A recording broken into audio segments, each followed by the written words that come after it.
आज के एपिसोड ने तो ड्रामे को काफी दिलचस्प बना दिया। लेकिन आने वाली किस्त का टीजर देखकर लगता है कि कहानी और भी ज्यादा रोमांचक होने वाली है। फराज जिस तरह डरा सहमा अपने कमरे में छुपा बैठा है, वो किसी का सामना करने की हिम्मत नहीं कर पा रहा।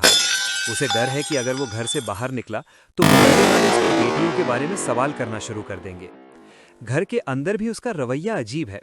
जब रुबीना बेगम कोई बात करने की कोशिश करती हैं, तो वो उन्हें भी चुप रहने का इशारा कर देता है। दरअसल वो अंदर ही अंदर कोई योजना बना रहा है कि इस पूरे मामले को किस तरह दबाया जाए और कैसे वली और हमाद को सबके सामने गलत साबित करके खुद को बेगुनाह और मजबूर दिखाया जाए। मोहल्ले में भी तरह तरह की बातें हो रही हैं।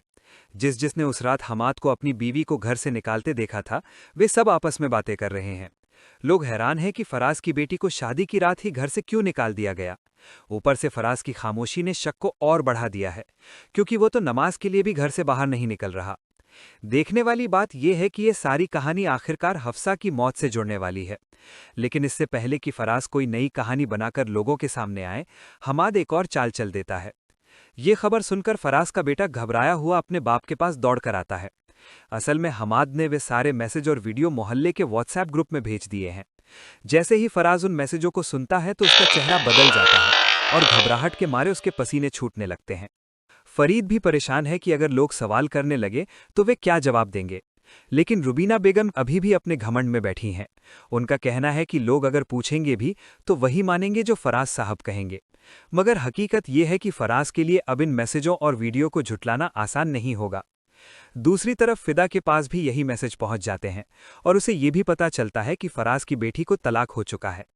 ये सुनकर वो हैरान तो होता है, लेकिन फिलहाल उसका ध्यान अपनी और सनम की तलाक की बात पर ज्यादा है। फिदा की हरकतों से साफ लग रहा है कि मामला जल्द ही यहां तक पहुंच जाएगा।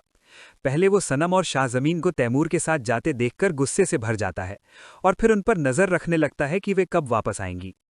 जब तैमूर दोनों को घर छोड़ने आता है तो वहां एक दिलचस्प नज़ारा देखने को मिलता है। तैमूर गाड़ी से उतरकर शाहजमीन को अलविदा कहता है और उसी दौरान उसे प्रपोज भी कर देता है। दरवाजे पर खड़े होकर वो खुदा हाफिज कहता है, जबकि सनम ये सब देखकर मुस्कुरा रही होती है। उसे लगता है कि शाहजमीन जल्द ही तैमूर की बात मान जाएगी। लेकिन ऊपर खड़ा फिदा ये सब देखकर गुस्से से जल रहा है।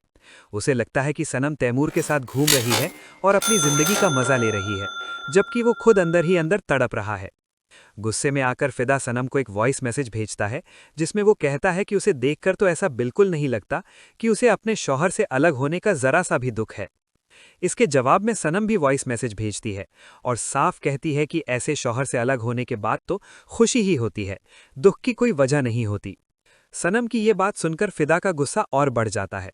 उसे बर्दाश्त नहीं हो रहा कि सनम आराम से जिंदगी जी रही है और वो यहाँ जल रहा है। इसी गुस्से में वो तुरंत सनम की मां को फोन करता है और उनसे शिकायत करता है कि सनम यहाँ कैसी जिंदगी जी रही है। वो ये भी कहता है कि तैमूर सिर्फ दोस्त नहीं, बल्कि उनके बीच का रिश्ता दोस्ती से काफी आगे बढ़ चुका है। ये सब सुनकर सनम की मां परेशान हो जाती हैं। उन्हें यकीन ही नहीं होता कि उनकी बेटी ऐसा कर सकती है। लेकिन जब वे अपनी बेटी को फोन करके सच्चाई पूछेंगी और सनम को पता चलेगा कि फिदा ने उसकी मां से कितनी गलत बातें कही हैं, तो क्या वो उसे कभी माफ करेगी? मेरा तो यही ख्याल है कि सनम उसे कभी माफ नहीं करेगी, बल्कि वो उसे कानूनी नोटिस भी भेज सकती है।